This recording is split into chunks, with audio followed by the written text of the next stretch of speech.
കർത്താവിൽ എന്നെ സ്നേഹിക്കുന്ന വാത്സല്യ സഹോദരങ്ങളെ, ദൈവത്തിൻ്റെ വചനത്തിൽ നിന്നും പഠിക്കുവാൻ തക്കവണ്ണം നമുക്ക് വീണ്ടും ദൈവം ഇടയാക്കിയിരിക്കുകയാണ്. ഈ തിരുവചന പഠനത്തിലേക്ക് ഞാൻ നിങ്ങളെ ദൈവനാമത്തിൽ സ്വാഗതം ചെയ്യട്ടെ. നമുക്കൊരുമിച്ച് ഒരു വാക്ക് പ്രാർത്ഥിക്കാം. അടിയങ്ങളെ സ്നേഹിക്കുന്ന സ്വർഗീയ പിതാവേ, ദൈവത്തിൻ്റെ വചനത്തിൽ നിന്നും പഠിക്കുവാൻ അടിയങ്ങളെ സഹായിക്കണമേ. എൻ്റെ പരിശുദ്ധാത്മാവിനെ അടിയങ്ങളുടെ മേൽ അയച്ച് അടിയങ്ങൾ വായിക്കുകയും പഠിക്കുകയും ചിന്തിക്കുകയും ചെയ്യുന്നത് അടിയങ്ങൾക്ക് മനസ്സിലാകുവാനും ആത്മീയ ജീവിതത്തിൽ പ്രയോജനപ്പെടുവാനും ഇടയാക്കണമേ. യേശുവിൻ്റെ നാമത്തിൽ തന്നെ ആമേൻ. ഈ ദിവസത്തെ ചിന്തയ്ക്കായി ഞാൻ പ്രാരംഭമായി 1 കൊരിന്ത്യർ 1:25 വാക്യം വായിക്കുന്നു. 1 കൊരിന്ത്യർ 1:25. ഇവിടെ അപ്പോസ്തലനായ പൗലോസ് വളരെ രസകരമായ അല്ലെങ്കിൽ വിചിത്രമായ, ഇതിനെ എങ്ങനെ വിവരിക്കണം എന്ന് എനിക്കറിയില്ല, വളരെ വിചിത്രം എന്ന് നമുക്ക് തോന്നാവുന്നതായ ഒരു വാക്യം രേഖപ്പെടുത്തിയിരിക്കുന്നു. ഞാൻ വായിക്കാം. ദൈവത്തിൻ്റെ ഭോഷത്വം മനുഷ്യരെക്കാൾ ജ്ഞാനമേറിയതും ദൈവത്തിൻ്റെ ബലഹീനത മനുഷ്യരെക്കാൾ ബലം ഏറിയതും ആകുന്നു. ദൈവത്തിൻ്റെ ഭോഷത്വം മനുഷ്യരെക്കാൾ ജ്ഞാനം ഏറിയതും ദൈവത്തിൻ്റെ ബലഹീനത മനുഷ്യരെക്കാൾ ബലം ഏറിയതും ആകുന്നു. ദൈവം ഭോഷത്വം പ്രവർത്തിക്കുന്ന ഒരു വ്യക്തിയാണോ? ദൈവം ബലഹീനനാണോ? ദൈവം മഠയത്തരങ്ങൾ കാണിക്കാറുണ്ടോ? ദൈവം കാണിക്കുന്നതായ അല്ലെങ്കിൽ ദൈവം പറയുന്നതായ ചില കാര്യങ്ങൾ ഭോഷത്തരങ്ങളാണ് എന്ന് ലോക മനുഷ്യർക്ക് പലപ്പോഴും തോന്നാറുണ്ട്. അതാണ് അതിൻ്റെ സത്യമായ കാര്യം. ക്രിസ്ത്യാനികളുടെ ദൈവം ഒരു രക്തദാഹിയാണെന്നും ഒരു വെറി പിടിച്ചവനാണെന്നും വിശ്വസിക്കുകയും അത് പ്രചരിപ്പിക്കുകയും ചെയ്യുന്നതായ അനേകം മനുഷ്യർ ഇന്ന് ലോകത്തിലുണ്ട്. ലക്ഷക്കണക്കിന് മനുഷ്യർ മതത്തിൽ നിന്നും, ക്രിസ്തീയ മതത്തിൽ നിന്നും പ്രത്യേകിച്ചും സ്വാതന്ത്ര്യം പ്രാപിക്കണം എന്നാഗ്രഹിക്കുന്നവരാണ്. മാതാപിതാക്കന്മാർ അവരെ ഏതെങ്കിലും കാലത്ത് കൊണ്ടുപോയി പള്ളിയിൽ സ്നാനപ്പെടുത്തിയിട്ടുണ്ടെങ്കിൽ അവരുടെ സ്നാന സർട്ടിഫിക്കറ്റ് തിരിച്ചു കൊടുത്തിട്ട് അതിൽ നിന്ന് മോചനം നേടണം എന്ന് പഠിപ്പിക്കുന്നതായ സംഘടനകൾ ഇന്ന് ലോകത്തിൽ നിലനിൽക്കുന്നുണ്ട്. ഒരുപക്ഷെ അവിശ്വസനീയം എന്ന് തോന്നിയേക്കാം. അവർ പറയുന്നത്, എൻ്റെ മാതാപിതാക്കന്മാർ എനിക്കറിവില്ലാതിരുന്നതായ കാലത്ത് എന്നെ കൊണ്ടുപോയി സ്നാനപ്പെടുത്തി എനിക്കൊരു സർട്ടിഫിക്കറ്റ് വാങ്ങിച്ചു തന്നു. ആ സർട്ടിഫിക്കറ്റ് തിരിച്ചു കൊടുത്ത് ഞാൻ അതിൽ നിന്ന് മോചനം പ്രാപിച്ചു എന്ന് വേറൊരു സർട്ടിഫിക്കറ്റ് വാങ്ങിച്ചിരിക്കുന്നു എന്നാണ് അവർ അവകാശപ്പെടുന്നത്. ദൈവം ഒരു ഭോഷനാണ്, ദൈവം രക്തദാഹിയാണ്, ദൈവം വെറി പിടിച്ചവനാണ് എന്നൊക്കെയും പ്രചരിപ്പിക്കുന്നതായ മനുഷ്യർ ലോകത്തിലുണ്ട്. അവർക്ക് ഒരു പക്ഷേ അങ്ങനെ അവരെ കൊണ്ട് ചിന്തിപ്പിക്കുന്നതായ ചില വേദവാക്യങ്ങൾ അവർ തന്നെ ഉദ്ധരിക്കുകയും അങ്ങനെ വേദപുസ്തകത്തിൽ ചില വാക്യങ്ങളുണ്ട് എന്നവർ അവകാശപ്പെടുകയും ചെയ്യുന്നുണ്ട്. ഞാൻ ഉൽപ്പത്തി പുസ്തകം 6:17 വാക്യം വായിക്കട്ടെ. ഉൽപ്പത്തി പുസ്തകം 6:17. ഇവിടെ പറയുന്നത്, ആകാശത്തിന് കീഴിൽ നിന്ന് ജീവശ്വാസമുള്ള സർവ്വജഡത്തെയും നശിപ്പിപ്പാൻ ഞാൻ ഭൂമിയിൽ ഒരു ജലപ്രളയം വരുത്തും. ഭൂമുഖത്ത് ജീവിച്ചിരിക്കുന്ന സകലത്തെയും ഞാൻ നശിപ്പിപ്പാൻ പോവുകയാണ്. ഞാൻ നശിപ്പിക്കുവാൻ പോകുകയാണ്. അത് ഇംഗ്ലീഷ് പുസ്തകത്തിൽ എഴുതിയിരിക്കുന്നത് ഞാൻ തന്നെ നശിപ്പിക്കുവാൻ പോകുകയാണ് എന്നാണ്. ഞാൻ തന്നെ.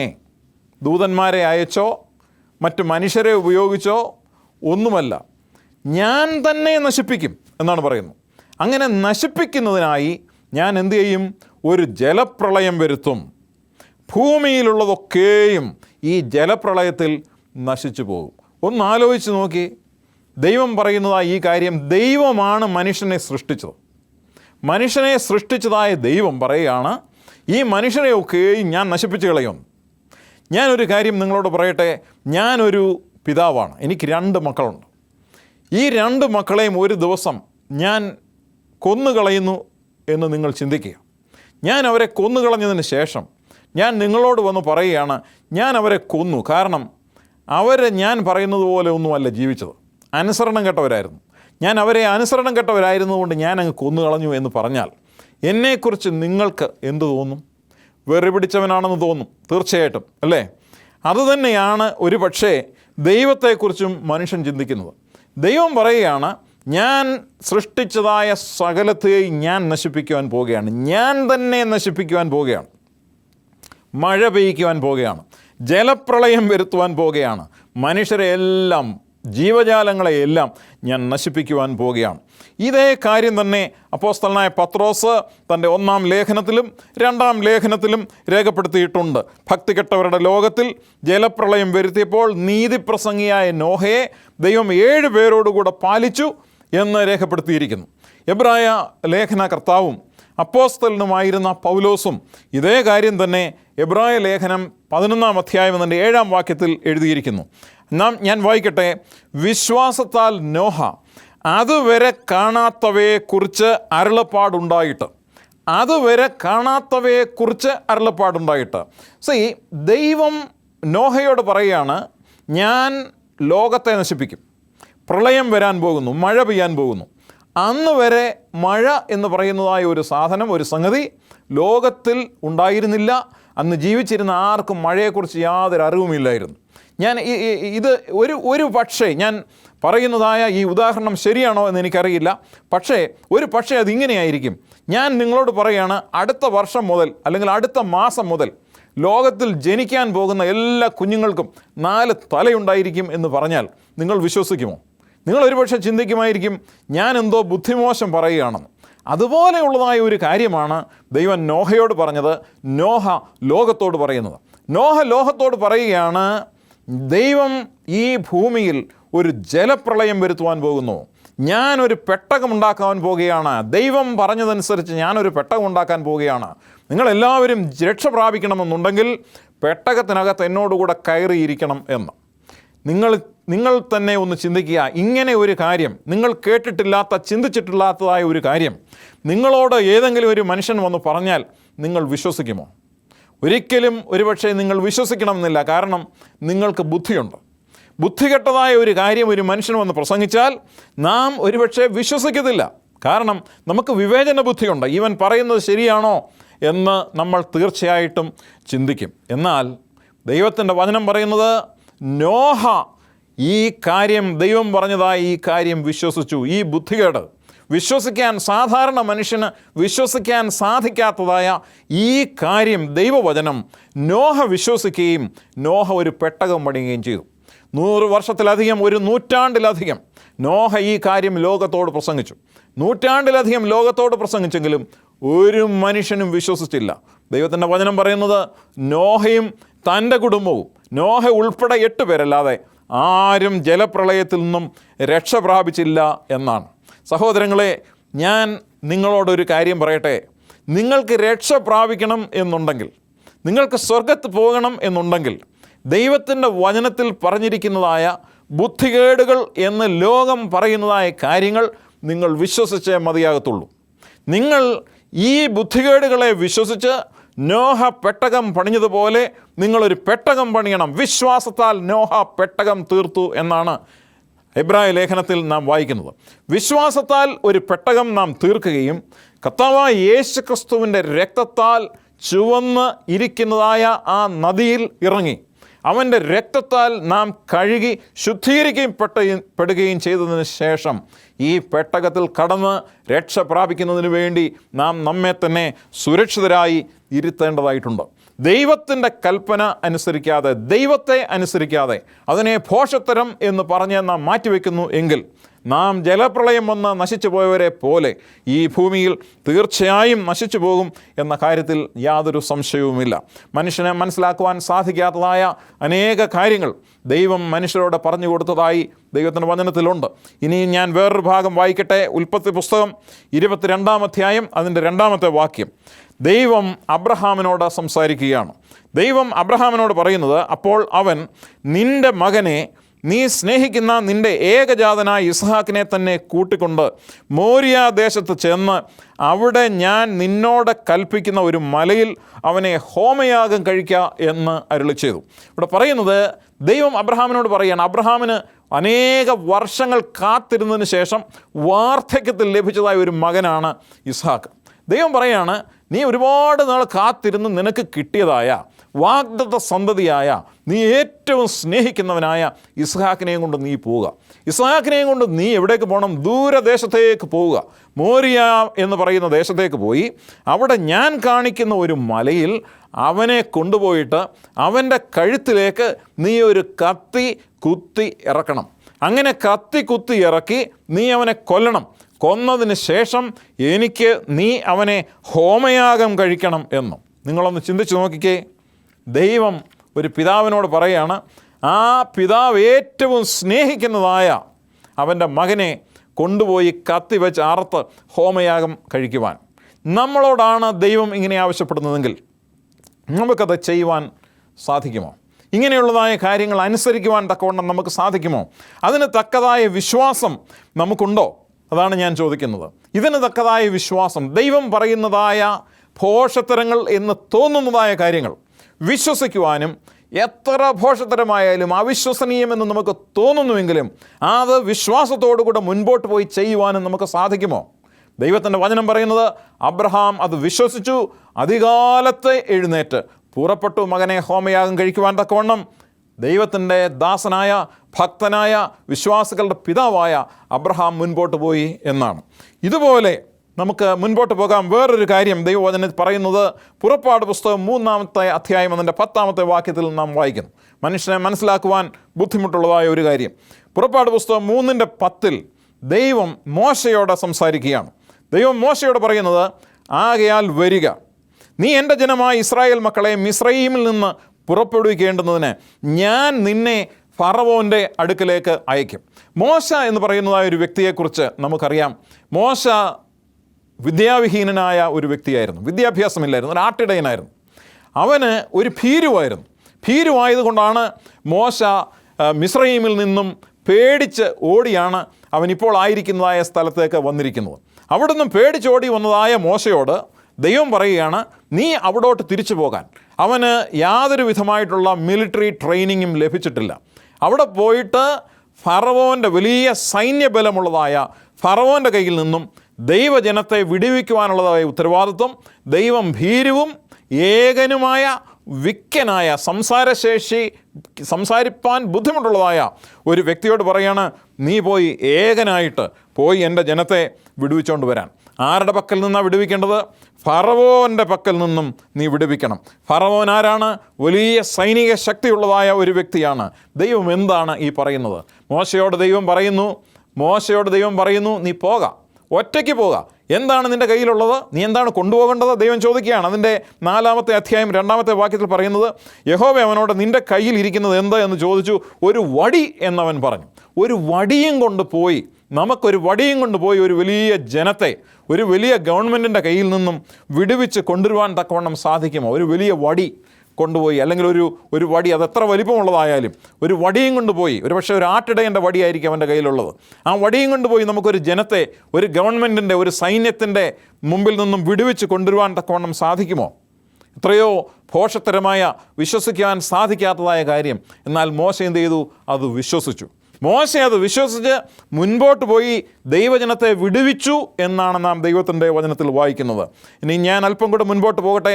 യോശുവയുടെ പുസ്തകം 6-ാം അധ്യായം 2 മുതൽ 5 വരെയുള്ളതായ ഭാഗത്ത് ദൈവം യോശുവയോട് സംസാരിക്കുന്നതായിട്ട് നാം വായിക്കുന്നത് ഇതാണ്.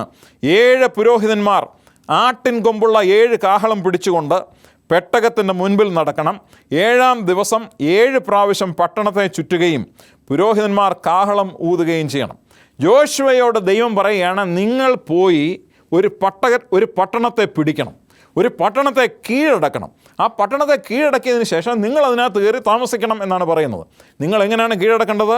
യുദ്ധമൊന്നും ചെയ്യരുത്, യാതൊരു യുദ്ധവും ചെയ്യണ്ട, നിങ്ങൾ ഒരു ബോംബും ഇടണ്ട, ഒരു ഹെലികോപ്റ്ററും കൊണ്ടുപോകണ്ട, ഒരു തോക്കും കൊണ്ടുപോകണ്ട, ഒരു ബുള്ളറ്റും വേണ്ട, ഒന്നും ചെയ്യണ്ട. നിങ്ങൾ എന്താ ചെയ്യേണ്ടത്? നിങ്ങൾ പട്ടണത്തെ വലം വയ്ക്കുക. നിങ്ങൾ പട്ടണത്തെ വലം വയ്ക്കുക. എത്ര പ്രാവശ്യം? 7-ാം പ്രാവശ്യം പുരോഹിതന്മാർ കാഹളമൂതിയപ്പോൾ യോശുവ ജനത്തോട് പറഞ്ഞു എന്തെന്നാൽ, ആർപ്പിടുവീൻ, യഹോവ പട്ടണം നിങ്ങൾക്ക് തന്നിരിക്കുന്നു. ഞാൻ 6:20 കൂടെ വായിക്കട്ടെ. ഇവിടെ പറയുന്നത്, അനന്തരം ജനം ആർപ്പിടുകയും പുരോഹിതന്മാർ കാഹളമൂതുകയും ചെയ്തു. ജനം കാഹളനാദം കേട്ട് അത്യുച്ചത്തിൽ ആർപ്പിട്ടപ്പോൾ മതിൽ വീണു. ജനം ഓരോരുത്തർ നേരെ മുൻപോട്ട് പട്ടണത്തിലേക്ക് കടന്ന് പട്ടണം പിടിച്ചു. ജനം ആർപ്പിട്ടപ്പോൾ 7 പ്രാവശ്യം പട്ടണത്തിന് ചുറ്റി നടന്ന് ആർപ്പിട്ടപ്പോൾ പട്ടണം വീണു, അവർ പട്ടണം പിടിച്ചു എന്നാണ് പറയുന്നത്. സഹോദരങ്ങളെ, ഞാൻ നിങ്ങളോട് ചോദിക്കട്ടെ, നിങ്ങളുടെ ജീവിതത്തിൽ വൻ മതിലുകൾ ഉണ്ടെങ്കിൽ, അത് വീഴാതെ ഇരിക്കുന്നുവെങ്കിൽ അതിൻ്റെ കാരണം എന്താണ്? നിങ്ങളുടെ എല്ലാ മനുഷ്യരുടെയും ജീവിതത്തിൽ മതിലുകളും പ്രശ്നങ്ങളും കോട്ടകളും, അവർക്ക് കീഴടക്കുവാൻ സാധിക്കാത്ത കോട്ടകളും പ്രയാസങ്ങളും ബുദ്ധിമുട്ടുകളും ഒക്കെയുണ്ട്. നമ്മുടെ ജീവിതത്തിലെ പ്രയാസങ്ങൾ, ആത്മീക ജീവിതത്തിലെ പ്രയാസങ്ങൾ, ആത്മീക ബുദ്ധിമുട്ടുകൾ, ആത്മീയ കോട്ടകൾ, ആത്മീക മതിലുകൾ, ആത്മീക പർവ്വതങ്ങൾ തകരുന്നില്ലെങ്കിൽ അതിന് ഒരു കാരണമേ ഉള്ളൂ, നാം 7 പ്രാവശ്യം അതിനെ വലം വയ്ക്കുന്നില്ല എന്നുള്ളതാണത്. നമ്മളൊക്കെയും എന്ത് ചെയ്യുന്നു? 2 പ്രാവശ്യം വലം വയ്ക്കും, 3 പ്രാവശ്യം വലം വയ്ക്കും, 4 പ്രാവശ്യം വലം വെച്ച് നമ്മൾ പറയും, ഓ ഇതെത്ര പ്രാവശ്യം വലം വെച്ചാലും വീഴാൻ പോകുന്നില്ല എന്ന് പറഞ്ഞ് നമ്മൾ വീട്ടിൽ പോകും. അതുകൊണ്ടാണ് നമ്മുടെ ജീവിതത്തിലെ ആത്മീക കോട്ടകൾ, പ്രശ്നങ്ങൾ തകരാതെ ഇരിക്കുന്നത്. അതിനെ തകർക്കണമെന്നുണ്ടെങ്കിൽ വിശ്വാസത്തോടു കൂടെ നാം 7 പ്രാവശ്യം, 7 എന്ന് പറയുന്നത് ദൈവത്തിൻ്റെ പൂർണ്ണതയുടെ സംഖ്യയാണ്. വെളിപ്പാട് പുസ്തകത്തിലും ദൈവത്തിൻ്റെ വചനത്തിൽ ഏകദേശം 164ഓളം പ്രാവശ്യം 7 എന്ന് പറയുന്നതായ സംഖ്യയെക്കുറിച്ച് പറഞ്ഞിട്ടുണ്ട്. 7 കാഹളങ്ങൾ, 7 പൊൻനിലവിളക്കുകൾ, 7 പർവ്വതങ്ങൾ, 7 7 7 അനേക സ്ഥലങ്ങളിൽ 7കളെക്കുറിച്ച് ദൈവത്തിൻ്റെ വചനത്തിൽ രേഖപ്പെടുത്തിയിരിക്കുന്നത് നാം കാണുന്നു. 7 ഇടിമുഴക്കം, 7 കാഹളങ്ങൾ, 7,000 പേർ, 7 തലകൾ, 7 കിരീടങ്ങൾ, 7 വ്യാധികൾ, 7 രാജാക്കന്മാർ, 7 ദിനം ഉള്ളതായ ആഴ്ച, സൃഷ്ടിപ്പ്, 7 സഭകൾ, 7 എഴുത്തുകൾ, അങ്ങനെ എത്രയോ 7കൾ. ഞാൻ പറഞ്ഞു 164ഓളം 7കളുണ്ട്. നയമാൻ, കുഷ്ഠരോഗിയായ നയമാനെക്കുറിച്ച് നമുക്കറിയാം. നയമാനോട് പറഞ്ഞത് 7 പ്രാവശ്യം നദിയിൽ മുങ്ങാനാണ്. 6 പ്രാവശ്യം മുങ്ങിയതിന് ശേഷം നയമാൻ വീട്ടിൽ പോയിരുന്നെങ്കിൽ ഒരിക്കലും നയമാൻ്റെ ജീവിതത്തിൽ നിന്നും ശരീരത്തിൽ നിന്നും കുഷ്ഠരോഗം മാറുകയില്ലായിരുന്നു. ദൈവത്തിൻ്റെ പൂർണ്ണതയുടെ സംഖ്യയായ 7നെ നാം സ്നേഹിക്കണം. ആ ദൈവം പറഞ്ഞിരിക്കുന്നതായ കാര്യങ്ങളെ നാം സ്നേഹിച്ച് പൂർണ്ണ വിശ്വാസത്തോടുകൂടെ ചുറ്റി നടക്കുന്നുവെങ്കിൽ മാത്രമേ നമ്മുടെ ജീവിതത്തിലെ പ്രശ്നങ്ങൾക്ക് പരിഹാരമുണ്ടാകുകയുള്ളൂ, നമ്മുടെ ജീവിതത്തിലെ കോട്ടകൾ തകരുകയുള്ളൂ. ഒരു ഭാഗം കൂടെ ഞാൻ നിങ്ങളുടെ മുൻപിലേക്ക് കൊണ്ടുവരട്ടെ. 1 രാജാക്കന്മാരുടെ പുസ്തകം 17-ാം അധ്യായത്തിൽ ദൈവം ഏലിയാവിനോട് സംസാരിക്കുകയാണ്. ദൈവം ഏലിയാവിനോട് പറഞ്ഞു, തോട്ടിൽ നിന്ന് നീ കുടിക്കണം, അവിടെ നിന്ന് നിനക്ക് ഭക്ഷണം തരേണ്ടുന്നതിന് ഞാൻ കാക്കയോട് കൽപ്പിച്ചിരിക്കുന്നു. എനിക്ക് ഇവിടെ മനസ്സിലാകാത്തതായ ചില കാര്യങ്ങളുണ്ട്. ദൈവം ഏലിയാവിനോട് പറയുകയാണ്, നീ ഇവിടെ നിന്ന് പോകണം. ഓക്കെ, പോകുക എന്ന് പറഞ്ഞാൽ നമുക്ക് മനസ്സിലാകും. തോട്ടിൽ നിന്ന് കുടിക്കുക എന്ന് പറഞ്ഞാലും നമുക്ക് മനസ്സിലാകും. കാക്ക നിനക്ക് ഭക്ഷണം കൊണ്ട് തരും എന്ന് പറഞ്ഞാൽ നമുക്കൊരിക്കലും മനസ്സിലാകത്തില്ല. നമുക്ക് മനസ്സിലാകാത്തതായ കാര്യങ്ങളിൽ കൂടെയാണ് ദൈവം നമ്മളെ മുൻപോട്ട് നയിക്കുന്നത്. പലപ്പോഴും നമുക്ക് മനസ്സിലാകണമെന്നില്ല ദൈവം പറയുന്നതായ കാര്യങ്ങൾ. എന്നാൽ ദൈവം പറയുന്നതായ കാര്യങ്ങളെ നാം വിശ്വാസത്തോടെ കണ്ണടച്ച് അനുസരിക്കുകയും അതിനെ പാലിക്കുകയും ചെയ്യേണ്ടത് നമ്മുടെ ഉത്തരവാദിത്വമാണ്. ദൈവം എന്ത് ചെയ്തു? കാക്കയെ കൊണ്ട് ഏലിയാവിന് ഭക്ഷണം കൊടുത്തോ ഇല്ലയോ? തീർച്ചയായിട്ടും കൊടുത്തു. ദൈവം പറഞ്ഞത് അവൻ പാലിച്ചു. സാധാരണ മനുഷ്യൻ്റെ കയ്യിൽ നിന്നും ഭക്ഷണം അടിച്ചു മാറ്റുന്ന ഒരു ജീവിയാണ് കാക്ക. ആ കാക്കയെ കൊണ്ടാണ് ദൈവം ഏലിയാവിന് ഭക്ഷണം കൊടുക്കുന്നത്. അതിനുശേഷം ദൈവം ഏലിയാവിനോട് പറയുകയാണ്, നീ ഇവിടുന്നും സീദോനോട് ചേർന്ന സാരഫാത്ത് എന്ന് പറയുന്ന സ്ഥലത്തേക്ക് പോവുക. ഒരു വിധവ നിനക്ക് ഭക്ഷണം തരാനും നിന്നെ കാക്കുവാനും ഞാൻ ഒരു വിധവയെ ഏൽപ്പിച്ചിരിക്കുന്നുവെന്ന്. വിധവകളെന്ന് പറഞ്ഞാൽ സാധാരണ പാവപ്പെട്ടതായ ജനങ്ങളാണ്. അന്നത്തെ കാലത്ത് പ്രത്യേകിച്ചും വിധവകളെന്ന് പറയുന്നത് സാമ്പത്തികമായി ദാരിദ്ര്യം അനുഭവിക്കുന്നവരാണ്. അവൻ്റെ പുതിയ ബോസാണ് ഈ വിധവ എന്ന് പറയുന്നത്. അവിടെ പോയി ആ വിധവയെ കാണുമ്പോൾ വിധവ ഏലിയാവിനേക്കാളും ദാരിദ്ര്യത്തിൽ ജീവിക്കുകയാണ്. അല്പം അപ്പം ഉണ്ടാക്കി കഴിച്ചതിന് ശേഷം ഞങ്ങൾ മരിക്കാൻ പോവുകയാണെന്ന് പറയുന്ന ഒരു സ്ത്രീയുടെ അടുത്തേക്കാണ് ദൈവം എന്ത് ചെയ്യുന്നത്? ഏലിയാവിനെ പറഞ്ഞു വിടുന്നത്. പലപ്പോഴും ദൈവം നമ്മളോട് ആവശ്യപ്പെടുന്നതായ കാര്യം നമുക്ക് മനസ്സിലാകണമെന്നില്ല. ദൈവം നമ്മളോട് പറയുന്നതായ കാര്യങ്ങളെ നാം ചോദ്യം ചെയ്യാതെ പൂർണ്ണമായ വിശ്വാസത്തിൽ നാം മുൻപോട്ട് പോകേണ്ടത് വളരെയധികം ആവശ്യമാണ്. നാം ദൈവം പറയുന്നതായ കാര്യം ബുദ്ധികേടാണ്, ദൈവത്തിന് ഭ്രാന്താണ് എന്ന് വിശ്വസിക്കാതെ ദൈവം പറയുന്നതായ കാര്യങ്ങളെ അനുസരിച്ച് അതിനെ വിശ്വാസത്തോടെ നമ്മുടെ ജീവിതത്തിലേക്ക് പകർത്തി നാം പ്രവൃത്തിയിൽ കൊണ്ടുവരേണ്ടതും അതിനനുസരണമായി ജീവിക്കേണ്ടതും വളരെയധികം ആവശ്യമാണ്. യോഹന്നാൻ്റെ സുവിശേഷം 14 അധ്യായം 1 മുതൽ 3 വരെയുള്ളതായ ഭാഗത്ത് യേശു ക്രിസ്തു പറയുന്നു, ഞാൻ പോയി നിങ്ങൾക്ക് സ്ഥലമൊരുക്കിയാൽ ഞാൻ ഇരിക്കുന്ന ഇടത്ത് നിങ്ങളും ഇരിക്കേണ്ടതിന് പിന്നെയും വന്ന് നിങ്ങളെ എൻ്റെ അടുക്കൽ ചേർത്തുകൊള്ളും. നാം ഇത് വിശ്വസിക്കുന്നുണ്ടോ? അതോ ഈ പറഞ്ഞിരിക്കുന്നത് ഒരു ഭോഷത്തരമാണ് എന്ന് നമുക്ക് തോന്നുന്നുണ്ടോ? കർത്താവായ യേശു ക്രിസ്തു 14 അധ്യായത്തിൻ്റെ 1-ാമത്തെ വാക്യത്തിൽ പറയുന്നത്, പിതാവിൽ വിശ്വസിപ്പീൻ, നിങ്ങളുടെ ഹൃദയം കലങ്ങിപ്പോകരുത്, ദൈവത്തിൽ വിശ്വസിപ്പീൻ, എന്നിലും വിശ്വസിപ്പീൻ എന്നാണ്. നമുക്ക് ദൈവത്തിൽ വിശ്വാസമുണ്ടോ? നാം യേശു ക്രിസ്തുവിൽ വിശ്വസിക്കുന്നുണ്ടോ? വിശ്വാസമുണ്ടോ എന്ന് ചോദിക്കുമ്പോൾ ഒരുപക്ഷെ നിങ്ങൾ ചിന്തിക്കുമായിരിക്കും, ഞങ്ങൾ തീർച്ചയായിട്ടും യേശു ക്രിസ്തുവിൽ വിശ്വസിക്കുന്നുണ്ട്, അതുകൊണ്ടാണല്ലോ ഈ വേദ പരിപാടികളൊക്കെ, ദൈവത്തിൻ്റെ വചനമൊക്കെ ഞങ്ങൾ ടെലിവിഷൻ്റെ മുമ്പിലിരുന്ന് കേൾക്കുന്നതെന്ന്.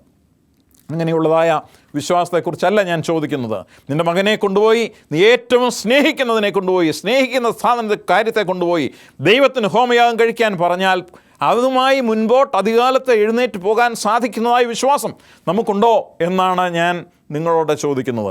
7 തവണ പട്ടണത്തെ ചുറ്റി നടന്നാൽ അത് വീഴും എന്ന് പറയുമ്പോൾ അത് വീഴും എന്ന് വിശ്വസിക്കാൻ സാധിക്കുന്നതായ വിശ്വാസം നമുക്കുണ്ടോ എന്നാണ് ഞാൻ ചോദിക്കുന്നത്. മഴയെ കണ്ടിട്ടില്ലാത്തതായ കാലത്ത് മഴ പെയ്യാൻ പോകുന്നു, പ്രളയം വരാൻ പോകുന്നു, പെട്ടകമുണ്ടാക്കിക്കോ എന്ന് പറയുമ്പോൾ അത് കേട്ട് വിശ്വസിച്ച് പെട്ടകമുണ്ടാക്കുവാൻ സാധിക്കുന്ന വിശ്വാസം നമുക്കുണ്ടോ എന്നുള്ളതാണ് ഞാൻ നിങ്ങളോട് ഇന്ന് പകൽക്കാലം ചോദിക്കുന്നത്.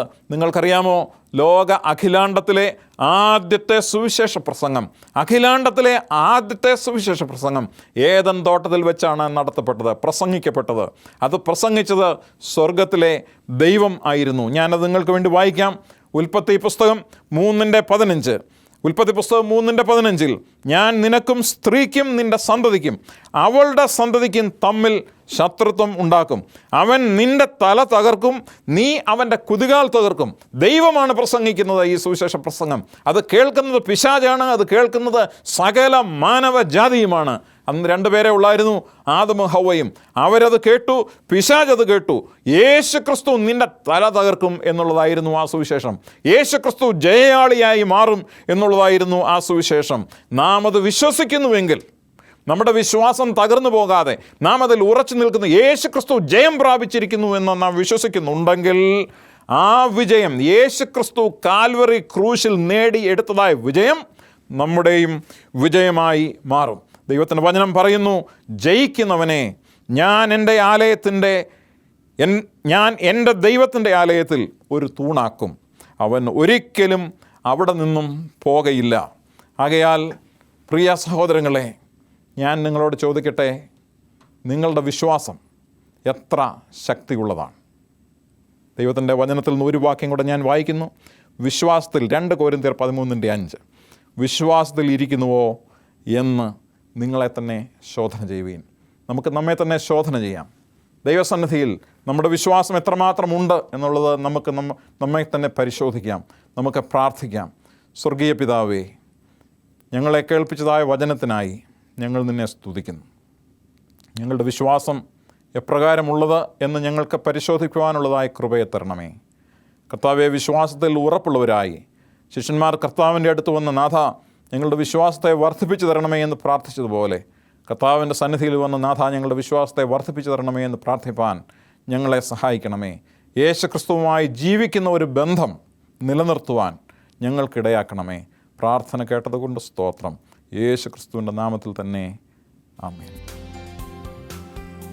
പ്രിയപ്പെട്ട സഹോദരങ്ങളെ, നിങ്ങൾ കേൾക്കുന്നതായ ഈ ദൂതുകളെക്കുറിച്ച് നിങ്ങൾക്കുള്ളതായ സംശയങ്ങൾ, നിങ്ങളുടെ ചോദ്യങ്ങൾ, നിങ്ങളുടെ പ്രാർത്ഥനാ വിഷയങ്ങൾ, നിങ്ങൾക്ക് ലഘുലേഖകൾ ആവശ്യമുണ്ടെങ്കിൽ ആ കാര്യങ്ങൾ ഇതൊക്കെയും നിങ്ങൾ ഞങ്ങളെ അറിയിക്കുക. ഞങ്ങളുടെ വിലാസം ഈ സ്ക്രീനിൽ കാണാവുന്നതാണ്. ആ വിലാസത്തിൽ നിങ്ങൾക്ക് ഞങ്ങളുമായി ബന്ധപ്പെടാവുന്നതാണ്. യേശു ക്രിസ്തുവിൻ്റെ കൃപ